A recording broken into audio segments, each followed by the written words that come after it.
예, 안녕하십니까. 드디어 물권법이 들어왔습니다. 물권법은 딱 보시면은 분량이 상당히 많은데, 그래서 저 시간에 말씀을 드렸죠. 그 물권법이 중요한 게 아니고, 우리 시험 범위에서 물권법이 양이 많으니까 물권법 부분에서 시험이 많이 나오고, 그 다음에 생각하기에 따라서 물권법은 쉬울 수도 있습니다. 생각을 잘못하면 물권법이 훨씬 어렵게 느껴질 수도 있는데, 생각을 잘하면은, 왜냐면은, 그 민법 총칙과 계약법은 임의규정적 성질이 주된 것이기 때문에 사적 자체의 원리가 광범위하게 지배하고, 그렇기 때문에 문장을 변용시킬 게 상당히 많습니다. 근데 물권법은 물권 법정주의가 지배하기 때문에 법대로 해야 되기 때문에 법에 딱 근거를 해야 되고, 그래서 어째 보면은 법 조문해서 그냥 판례도 법 조문을 크게 벗어날 수가 크게가 아니고 벗어날 수가 없습니다. 왜냐하면 강행 규정이기 때문에. 물론 임의규정적 성질을 가지는 것이 있긴 하지만 기본적인 체계는 똑같습니다. 일단 우리가 하고 있는 게 결국에 사람이 무엇인가에 대해서 누리는 것으로서 법의 보호를 받는 권리를 공부하고 있다라고 이야기했습니다. 그 권리 중에서 이제 우리가 물권이다라고 하는 것을 가지고 공부할 것이고, 우리 시험 범위에 들어가는 것은 권리 중에서 재산권이 들어가는 것이고, 2대 재산권이라면 물권과 채권이 있다라고 이야기했습니다. 일단 요 재산권에 대해서 규정해 놓은 법을 당연히 재산법이다라고 이야기하면 될 것이고, 그 다음에 채권과 관련된 부분을 채권법이다라고 이야기하면 될 것이고, 물권과 관련된 부분을 당연히 물권법이다라고 할 수 있습니다. 채권에 대해서는 이미 공부를 하시는데, A 소유의 부동산에 대해서 그냥 A가 소유자다 했을 때, 이 목적물에 대한 A가 소유자라는 것은 세상 사람 그 누구에 대해서도 이 사람이 소유자다라는 것을 이야기하는 것이고, 그래서 물권은 채권에 비해서 절대적 보호를 받는다는 거, 절대권이라는 거, 누구에 대해서라도 자기가 내가 소유자다, 물권자다라는 것을 주장할 수 있다는 것, 채권과 물권에 비교해서 그렇습니다. 그런데 요 목적 물건에 대해서 B가 매매 계약을 체결했다면은 이 목적 물건에 대해서 이 B는 매수인의 지위가 될 것이고, 이 사람이 매수인이다라고 하는 법적 지위는 A라 하는 매도인에 대해서 매수인이 되는 것이고, 이렇게 매매 계약을 체결해 놓고 C가 가지고 있는 건물이 훨씬 마음에 들고 있다고 해서 내가 A하고 매매 계약 체결했으니까 너 건물 내놔라, 이렇게 주장하지는 못할 거라는 거. 역시 이 매도인도 요렇게 매매 계약 체결했으면 요 사람한테 돈 내놔라 해야 되는 것이지, 길 가는 사람 아무나 잡고 야 돈 내놔라 이 소리는 못할 거라는 거. 매매 대금과 관련되는 거. 그래서 채권 관계라는 것은 자기들끼리의 문제다라는 것, 특정인이 다른 특정인에게 주장하는 것이다라는 것, 그것을 두고 채권은 물권에 비해서 상대적 작용을 하는데, 그것을 두고 상대권이다라고 이야기한다라는 것. 물론 이 상태에서 한 번 더 생각해 보면은 여기에 기초해서 일단은 등기 없이 C와 매매 계약을 체결했다면은 이 C는 B에 대해서 매수인이 되는 것이고, 이 C가 매수인이라는 것은 매도인인 B에 대한 것이고, 이걸 한번 이야기해 보는 이유가 매도인이 반드시 소유자일 필요는 없다. 계약법 쪽에서 계속 이야기해 왔습니다.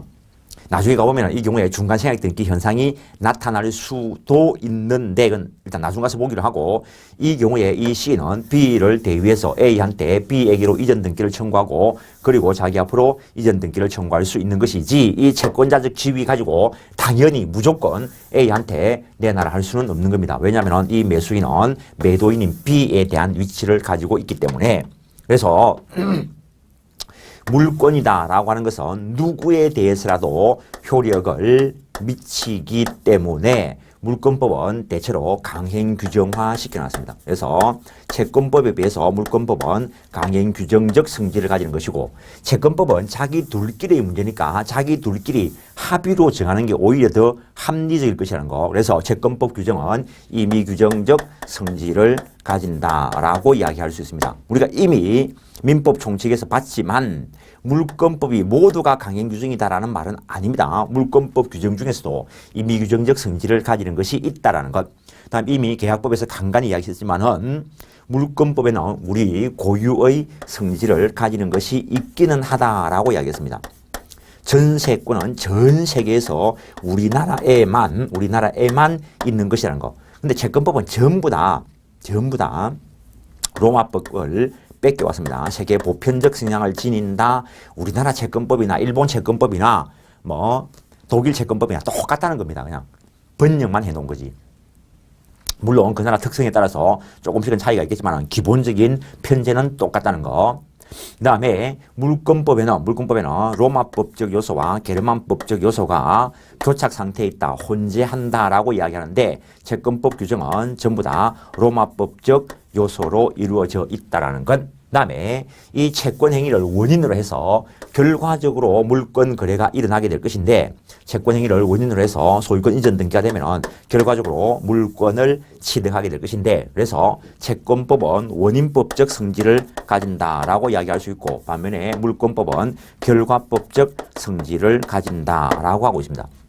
일단 물권법은 일반적으로 강행 규정이지만은 유치권과 관련되는 것은 저거들끼리의 문제이고 상린관계도 옆집 앞집 저거들끼리의 문제이고 첨부의 효과도 저것끼리의 문제이고 그리고 관습법상 법정지상권 요거는 이미 규정적 성질을 가진다. 조금만 살짝 기억해놔도 간단하게 문제를 풀 수 있는 것들이 상당히 많이 있습니다. 법 원리를 터득하고 알고 있으면은 문제 본질만 가지고 해결되는 것들이 특히 공인중개사 시험에서는 거의 반 이상 차지합니다. 지엽적인 걸 외우고 푸는 게 아니고 기본 원리만 딱 정확하게. 이 수업에서 처음 시작할 때 그런 말씀을 드리던데 26회 공인중개사 시험 지난해 기본 원리 지상권은 물권이다, 전세권은 물권이다 그것만 정확하게 파악하고 있다 하더라도 그냥 답을 고를 수 있는 것이 있습니다. 그게 어떻게 작용하는가를 모르니까 냅다 다 외우려고 하는 거지. 어쨌든 이런 성질을 가지는 법의 적용을 받는 물권을 가지고 공부할 것인데 일단 물권은 일반적으로 물건을 지배 대상으로 한다라는 것. 물권 중에는 물건 아닌 또 다른 재산권을 지배 대상으로 하는 물권도 있긴 합니다. 살짝 보시면은 권리질권.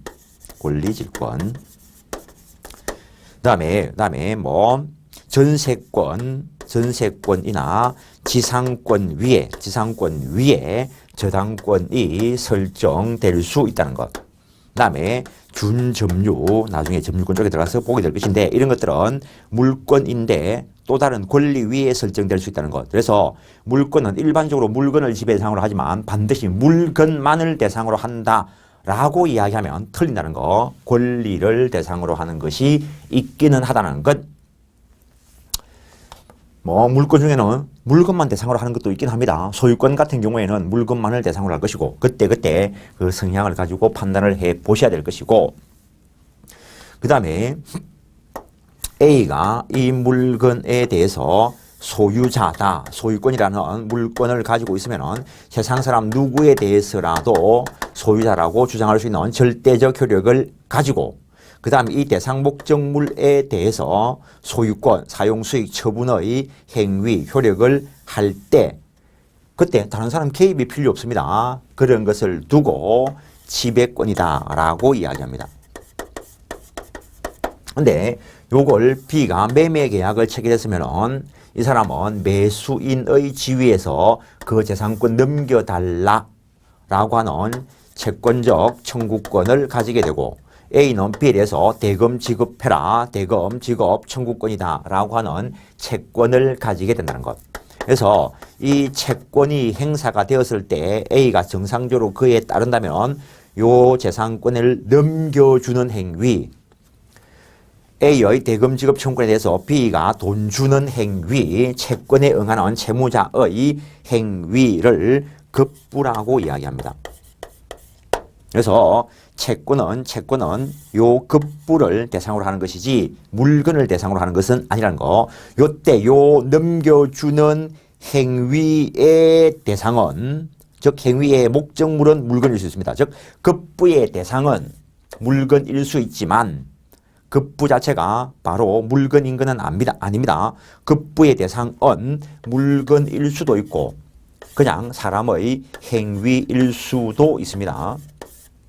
근데 A, B 간에 고용계약을 체결했으면 고용주 입장에서 일해달라고 했을 때 일해주는 행위, 요게 급부가 될 것이라는 거. 그래서 급부의 대상이 반드시 물건인 것은 아니다라는 것. 근데 급부가 물건과 관계가 있을 수는 있다는 거. 일단 급부 자체가 물건인 것은 아니라는 거. 일단 채권이라는 것은 특정인이 다른 특정인에게 뭔가를 요구하는 청구권으로 작용한다.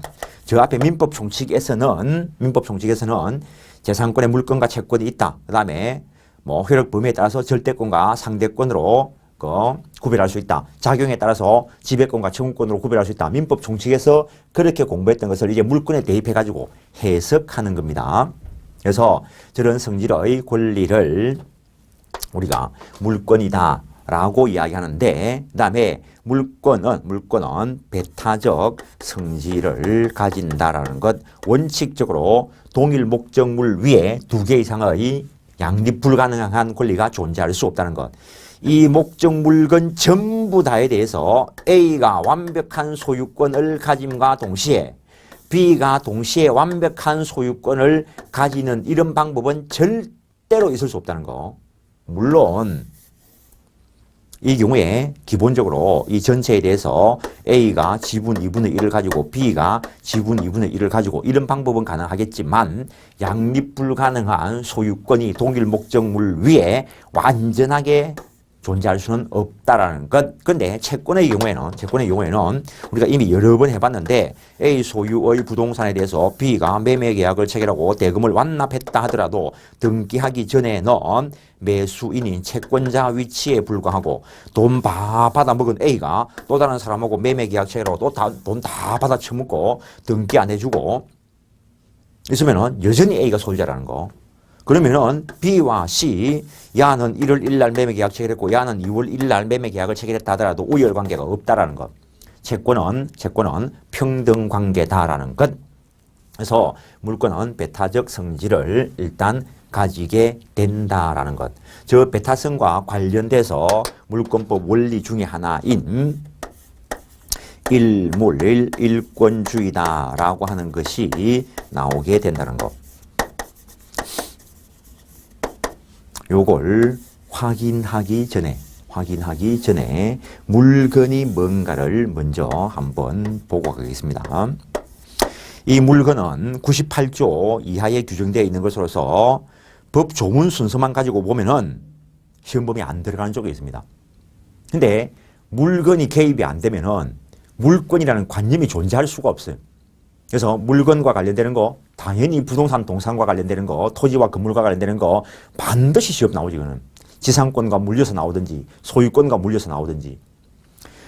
그렇지만 어쨌든 간에 법 조문에 민법 총칙에 규정해 둔 이유가 물건은 물권하고만 관계 있는 것이 아니고 채권하고도 관계되는 부분, 공통적인 부분이 있기 때문에 민법 총칙에 규정을 두고 있다는 것. 어떤 나라는 물건과 관련되는 것을 물권법에 규정한 나라도 있기는 합니다.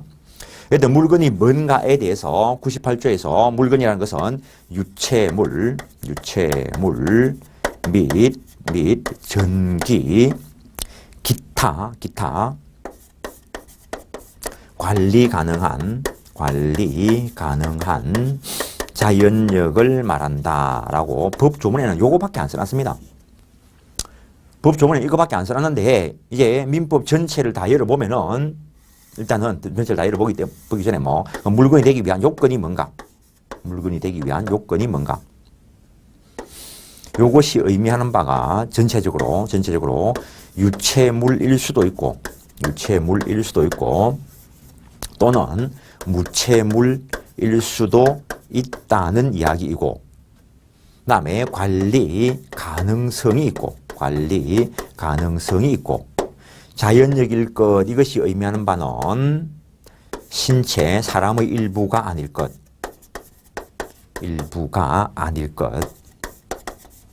이걸 두고 그냥 간단하게 그냥 외계의 일부일 것, 또 외계인 이야기하는 게 아니고 사람 외의 일부일 것, 이런 이야기를 하는데, 그래서 이렇게 공부하는 게 요 요건에 해당하면은 물건이고 요 요건에 해당 안 하면은 물건 아니라는 거지 민법상. 그러면은 저 하늘에 떠 있는 태양 물건일까? 태양은 유체물일까 무체물일까? 유체물은 형체가 있다는 말이고 무체물은 형체가 없다는 말이고 형체가 있으니까 내 눈에 보이겠지. 그래서 태양은 유체물이고 그러면은 우리가 태양 불빛을 껐다 켰다 해야 안 해? 관리를 못하기 때문에 민법에서 말하는 물건이 아니다는 이야기. 앞으로 참 과학이 발달하면 어떻게 될지 모르겠지만은 옛날에 어느 미국에 있는 어떤 사람이 미국의 스테이트 액션이라는 스탠딩인가? 스탠딩 법리야. 스탠딩 법리. 미국의 서부 개척 시대 때 한 번씩 가다가 영화 보면 있는데 말 타고 줄 딱 서 있고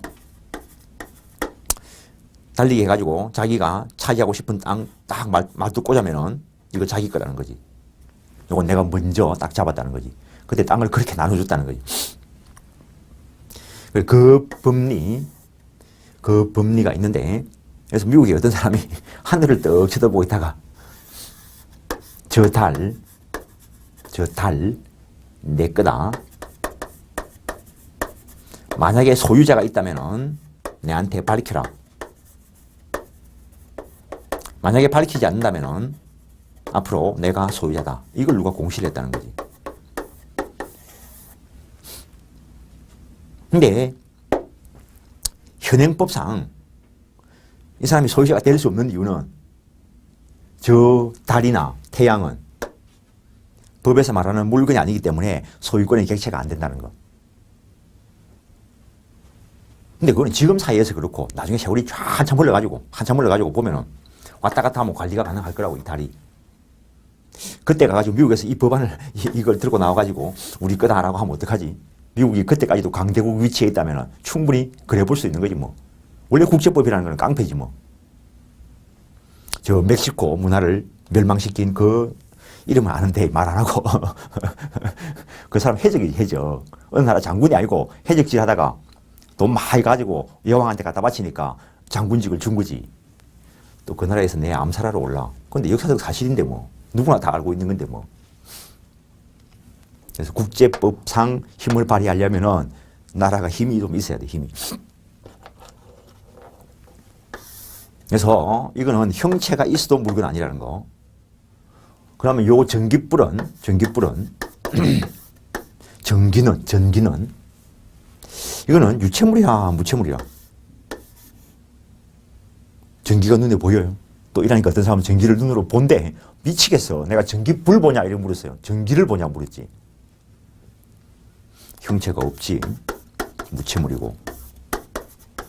관리해 안 해? 관리하고 있지요. 껐다 켰다 관리하고 있지요. 눈에 안 보인다고? 눈에 안 보이는 건 없다고? 그런 생각하고 있으면 참 곤란합니다. 눈에 안 보이는 게 존재하는 게 얼마나 많은데 권리를 눈으로 봅니까? 약속을 해가지고 있다고 관념상 믿는 겁니다. 또 어떤 사람들은 나는 눈에 안 보이는 거 못 믿는다고. 그럼 민법 공부 못하는 거지 뭐. 민법에서 지금 이야기하고 있는 저 권리는 전혀 눈에 보이지도 않고 흔적도 없는 건데 법에 의해서 강제적으로 딱 준 건데 돈의 가치는 눈에 보여요? 돈의 가치가 눈에 보여? 돈의 가치가 눈에 보이는 건 아니지. 그냥 5천짜리 딱 5천짜리 딱 찍어놔. 지금 5만원짜리 딱 찍어놔면 그냥 5만원짜리 가치가 있다고 생각하고 강제 통용 이걸 줘가지고 그렇게 믿고 쓰는 것이지 가치가 눈에 보이는 건 아니지. 5만원짜리 지폐 만드는데 돈이 얼마나 들까? 그거는 5만원 더 들 수도 있겠어. 그림을 잘 그리려면. 1억짜리 수표 만드는데 돈이 얼마나 들까? 1억짜리 수표 만드는데. 수표 용지. 한 10만원 좀 들까? 만원 좀 들까? 1,000원만 하면 되지 않을까? 1,000원짜리에 꽝 찍어가지고 10억짜리로 거래를 해. 그건 또 다른 각도에서 좀 이따 이야기를 할 거고. 전기는 눈에 보이지 않지만은 눈에 안 보이는 거 못 믿겠다 싶으면은 한 만져보든지 또 이 말 했다고 만지지 말고 그렇게 전기가 확실히 존재하듯이 저 권리도 눈에 보이지 않지만 확실히 존재하는 거라고. 안 믿겨지면 지나가는 사람 뺨을 한번 때려보든지. 그럼 맞받아칠란가? 고소할란가? 맞받아치는 정도 같으면 못 느낄 수도 있으니까 뭐 지나가는 차를 한번 깨가지고 경찰서에 한번 가보든지. 눈이 안 보이니까 못 믿겠다. 웃기는 소리 하지 마시라고. 눈이 안 보이는 걸 얼마나 많이 믿고 사는데 사랑합니다. 사랑이 눈에 보여? 관념 정리를 잘 하시라는 겁니다. 참 우리 눈에 안 보이는 거 가지고 열심히 지금 이야기를 하고 있어. 있다고 믿고 있고.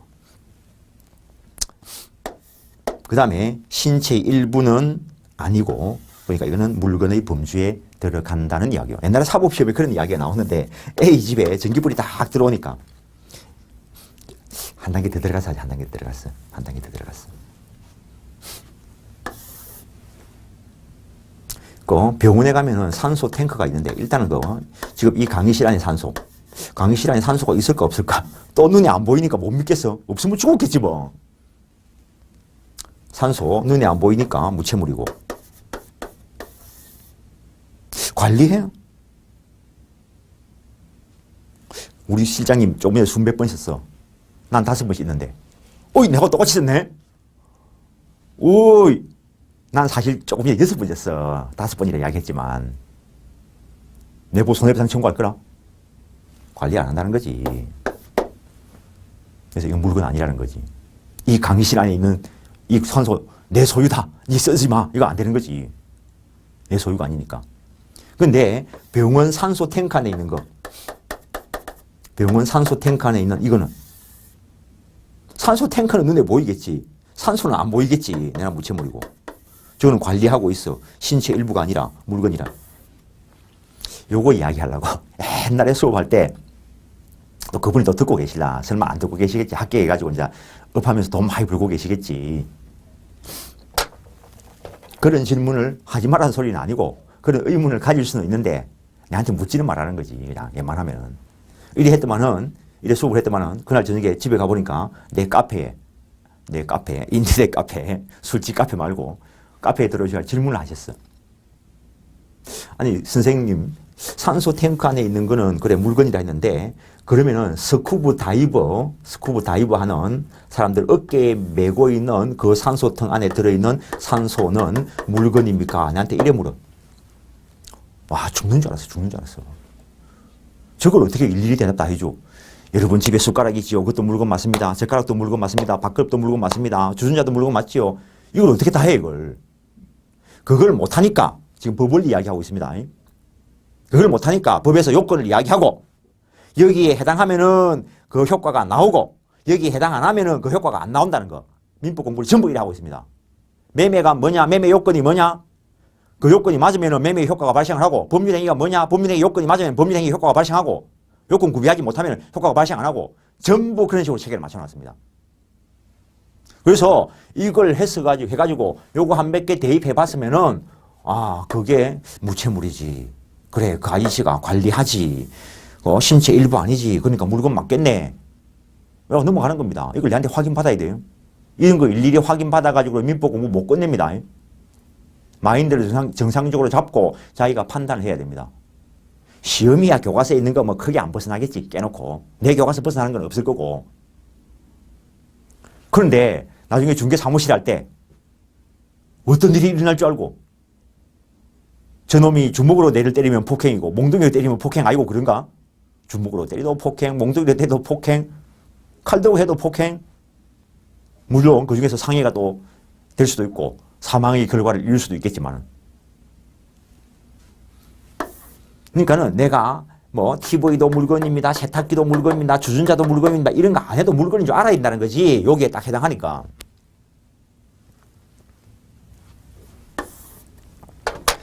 그래서 기본적으로 해당하냐 안 하냐 그걸 생각해 보는 것이고 민법 교과서에서도 예를 몇 개만 들어 놓는 것이지 이걸 일일이 다 들 수도 없다는 거.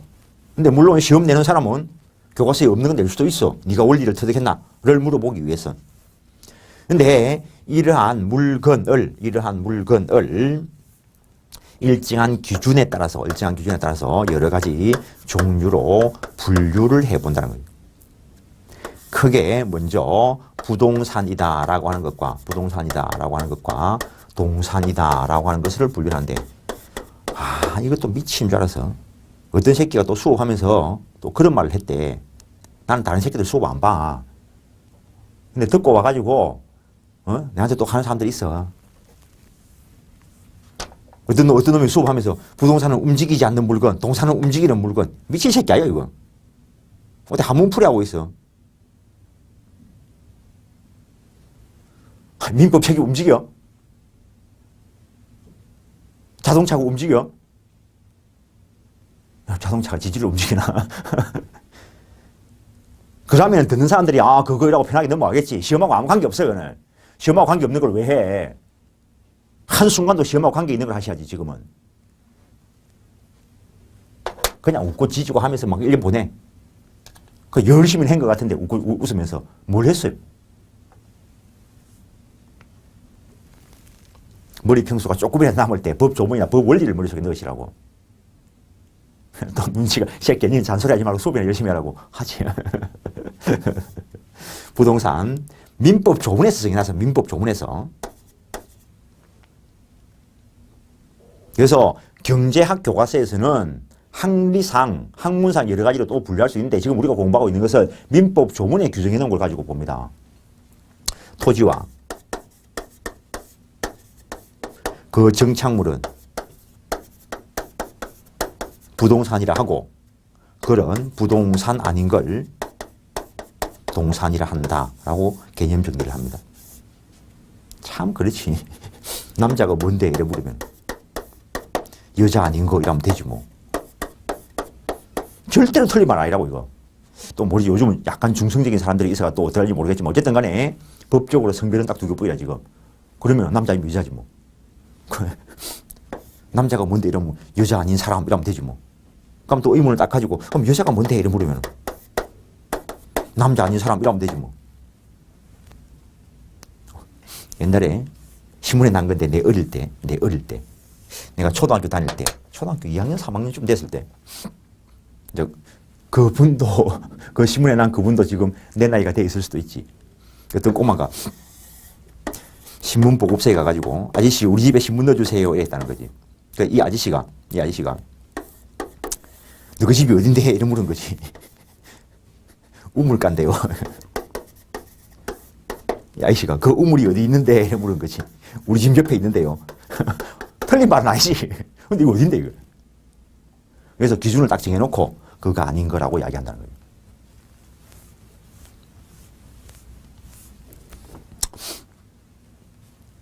이게 언제 분류했냐면은 게르만 사람들이 분류했어요. 오늘날 독일의 전시인 이것도 그 중세 초기 고대 후기 그 정도 지금부터 거의 뭐 한 2000년 전에 이거 분류했어요. 2000년 전에 분류된 걸 갖다가 2000년 후에 우리가 지금 구별을 못해. 미쳐 이거.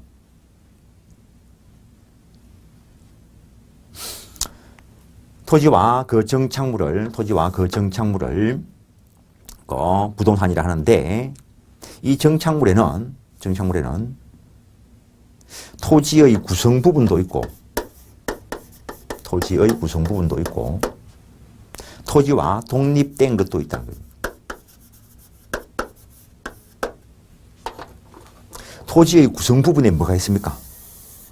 한 개만 말해 주십시오. 나는 내 숨 넘어갈 때까지 말할 자신이 있어요. 토지의 구성 부분이 뭐가 있는가? 그 내 숨 넘어갈 때까지 말할 수 있는 거 한 개만 말해 주십시오. 흙. 또 이러니까 흙이 어떻게 토지의 구성 부분이냐고? 토지지. 흙하고 토지하고 다릅니다. 흙하고 토지하고 어떻게 달라? 같아. 흙은 토지의 구성 부분이지 흙 자체가 토지인 건 아니라고. 토지가 이루어지는 데는 흙만 있는 게 아니라고. 돌멩이도 있어. 자갈도 있어. 잡초도 있어. 잡목도 있어. 물도 있어.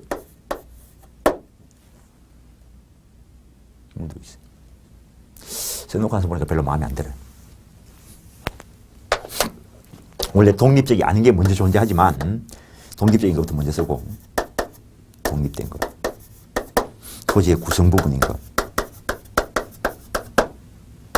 여기에 흙도 있고 자갈도 있고 돌멩이도 있고 잡초도 있고 잡목도 있고 물도 있다는 거지. 물도 좀 따뜻하면 또 이것도 온천수라 하지. 물 색깔이 검으면은 기름 석유라 하지.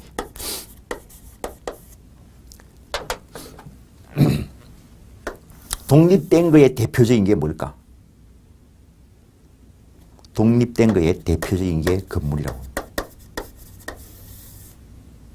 건물이 되려 하면은 최소한 지붕이 있어야 될 것이고, 그리고 기둥도 있어야 될 것이고, 주벽이 있어야 되는 거예요. 민법 판례에서 이렇게 밝히고 있습니다. 건축법에 보면은 건축물은 지붕과 기둥 또는 주벽으로 되어 있지만, 민법 판례에서 건물이라는 것은 지붕과 기둥 그리고 주벽이라 했습니다. 건물하고 건축물하고 다른 말이라는 거지. 건축물이 훨씬 넓은 개념이죠.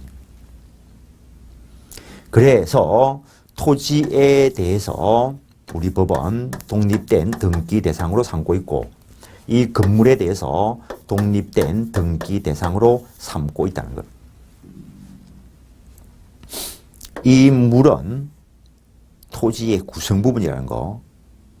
이 물에 대해서 독립된 물권 인정하지 않는다는 거. 토지 소유권 가지는 자가 이 소유권 가지는 게 당연하다는 거지. 토지 소유자라 하더라도 항상 지상에 있는 건물 소유자 1개 100% 보장되지는 않는다는 거죠. 타인 토지 위에 지상권이나 전세권, 임차권을 가지고 건물을 지을 수도 있어요. 그런 것들을 구별하고 가기 위해서 지금 민법 공부를 하고 있는 겁니다. 지상권, 타인 토지 위에 수목, 건물, 기타 공작물을 소유하기 위한 용익물권을 지상권이라 한다. 그게 무슨 소용이 있어? 그게 어떻게 작용하는 줄 모르면. 물은 흙과 마찬가지로 토지의 구성 부분이기 때문에 독립성이 인정되지 않는다는 거예요. 온천수도 지하수지 뭐. 독립성 없어요. 그래서 특히 온천권이라는 관습상 물권 인정 안 된다 이런 판례가 있는 거죠. 그럼 석유는 석탄은 또 뭐 있지? 땅 밑에 있는 것 중에서 금광, 은광, 금, 은은 이런 걸 미채굴의 광물이라 하는데, 미채굴의 광물이라 하는데, 이거는 국가의 배타적 채굴 허가권의 객체가 되는 것으로서 토지 소유권 효력이 미치지 않는다는 거. 내 땅에 딱 파니까 금광이 발견돼서 이거 어떡하지? 금광이 발견되면 국가가 채굴 허가권을 가지는 것이 개인이 가지는 게 아니야. 몰래 했어야지, 몰래. 괜히 공표했다가는 저거 국가가 깡그리 다 가져가는 수가 있어요. 또 그래라 말 아닙니다. 또 니 수업 듣고 내가 건강 발견해가지고 니 말 믿고 내가 뭐 공개 안 하고 내가 캔에다가 들켰다. 그냥 처벌받았다 이런 말 하지 마시고 그냥 하는 소리고. 일단 국가의 배타의 채굴 허가권의 객체이기 때문에 토지 소유권 효력이 미치지 않는다라는 것. 교모하게 돈 되는 것들은 국가가 다 가져가. 근데 잡목일 때는 뭐 상관이 없겠지만 나무 이게 집단적으로 경작할 수도 있을 거고. 그래서 이 나무의 경우에는 원칙적으로 토지의 구성 부분인데 임목에 관한 법률상, 부동산 등기법이 아니고 임목에 관한 법률상 등기되면은 독립된 소유권의 객체가 되고 저당권의 대상이 된다는 것. 그런데 임목부분 등기가 주려면은 일정한 요건을 갖춰야 되는데 사람들이 그걸 잘 안 한다는 거지. 새끼줄 쳐가지고 이거 내 거, 명인 방법. 을 가지고 소유권 공시할 수 있다는 것. 이럴 때는 토지와 별개의 물건으로 다룬다는 것. 소유권 공시가 가능하다는 말은 법리상 양도담보가 가능하다는 것. 명인 방법을 살짝 보면은 조선시대에는 문패가 참 중요했어요. 문패, 김꽝꽝 이러면 그냥 저거 김꽝꽝 소유라는 거지. 왜 그랬을까? 고려시대, 조선시대 토지나 건물에 대한 등기 제도가 없었어요. 등기할 필요도 없었고 할 수도 없었어요. 왜? 조선팔도 전부 왕거라 왕거. 개인이 어떻게 등기를 해줘요? 이것 때문에 일제시대 때 수탈당한 거라고. 일본 애들이 이걸 알고 이용한 거죠. 그런데 간혹 뭐 보면은 이쪽에 저 뭐 요새 뭐 육룡이 나래샤 뭐 하는데 그 보면은 그 고관들이 이쪽은 내 땅이라는데 그것이 의미하는 바는 수조권 이야기합니다. 수조권. 수조권을 이야기하는 것이지 오늘날 말하는 소유권 아니라는 거. 봉건시대 때의 소유권이라는 그 말은 현대사회, 근대사회에서의 소유권하고 다른 말입니다. 봉건시대 때의 소유권이라는 말은 오늘날 보면은 수조권일 수도 있고, 그 다음에 시골 사람들이 내 땅 뺏겼다 이러는데 원래 뺏길 게 없어. 왜? 왕건데. 그럼 그때 뺏겼다는 내 땅, 그거는 뭘 의미하냐? 경작권을 의미해. 그래서 시골 농민들이 말하는 조선시대 때의 내 땅, 그거는 경작권 이야기예요. 그래서 오늘날 소유권하고 다르다는 거죠. 그 다음에 그 일제시대 때 일본 애들이 이걸 이용을 해가지고 땅을 수탈을 하고 그래가지고 그 농민들을 경작하는 사람들 쫓아내고 이럴 때 그때 농민들이 데모를 했는데 진주에서 내 땅 내놔라 내 농사질 땅 내놔라 했는데 그게 내 소유권 보장해라 말이 아니고 내 경작권 보장하라고 데모한 거라고. 그래 우리나라 사람들 저 앞에서 말하는 그 조선시대나 고려시대 때 말하는 그 소유권하고 오늘날 근대 이후의 소유권하고는 전혀 다른 말입니다. 이거 모르고 보면은 그 드라마 이해 못하고 보는 거지 뭐. 법을 모르고 보면은 저 토지 그 내용 모르고 보는 거지 뭐. 법을 모르는데 이 기본적인 체계를 모르는데 드라마를 어떻게 이해를 해? 드라마 하나 보는데도 드라마 하나 보고 이해하는데도 상당한 그 실력이 필요해. 실력.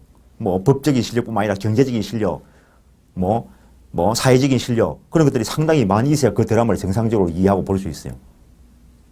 보고 뭐 싸움이나 칼질이나 하니까 그것만 재밌는가? 그게 뭔 재미가 있어요? 그래서 이것도 이야기될 자리가 있습니다. 어떤 게르만 애들이 부동산과 동산을 구별했던 이유가 그 당시에는 이게 훨씬 가치가 크다는 거지. 그래서 가치 높은 걸 등기라는 제도를 가지고 공시해 보기 위해서 구별을 했는데 오늘날 동산 중에서 부동산보다 훨씬 가치 있는 것들이 있더라는 거죠. 동산 중에서 훨씬 부동산보다 가치 있는 것들이 있더라는 거죠. 5,000톤짜리 선박 가질랍니까? 저 산 꼭대기에 있는 땅 5,000평 가질랍니까? 또 이러니까 나는 선박 운전할 줄 모르고 선박에서 아무것도 모르니까 이 땅 가질 거라고요? 저거 주면 바로 팔아피면 되지 뭐. 훨씬 가치 높은 것들이 있다는 거죠. 선박, 자동차, 항공기, 건설기계,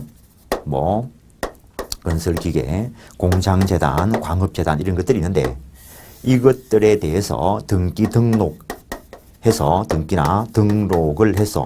해서 물권을 공시함으로써 부동산과 유사한 역할을 하게 하는데 그래서 이걸 의제부동산 또는 준부동산이다라고 이야기한다는 거예요. 여기 이 등기 중에서 선박 등기만 대항 요건인 등기고 나머지 등기는 다 성립 요건인 등기. 아직은 못 알아들어도 좋습니다. 근데 참 민법 교과서가 참 그래. 그럼 특수한 동산이라고 쓰면 뭔데? 특수한 동산이라고 쓰면 금전을 이야기합니다.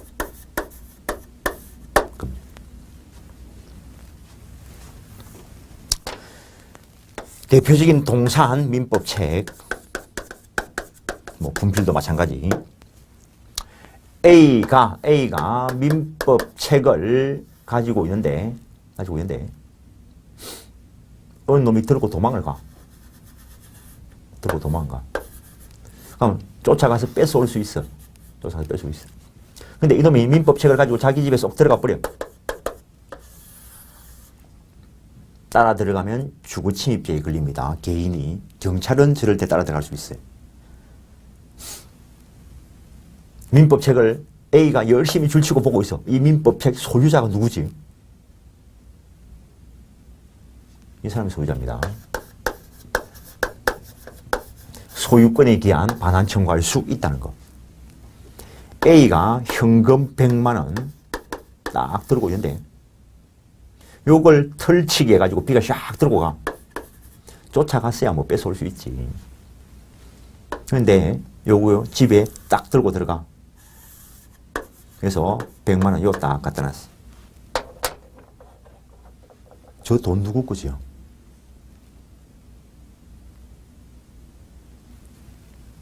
이거는 소지, 점유와 소유가 일치해. 이 사람한테 소유권이 있어. 그래서 이 경우에는 당연히 고의 과실로 침해했으니까 불법 행위로 인한 손해배상 청구권이 인정되는 건 당연하고 부당이득 반환 청구할 수 있다라는 것. 같이 금전 이야기합니다. 조선시대 뭐 화폐 이런 경우에는 지금은 여기서 말한 이 금전이 아니고 그냥 단순한 민법책처럼 물건입니다. 민법 교과서에서 두 가지 또 다른 한 가지를 더 이야기한 자리도 있습니다. 그래서 이 금전의 경우에는 소지, 점유와 소유가 일치하기 때문에 가져간 그 사람에 대해서 소유권에 기한 반환 청구권은 인정 안 되고 채권적 반환 청구권이 인정된다는 것.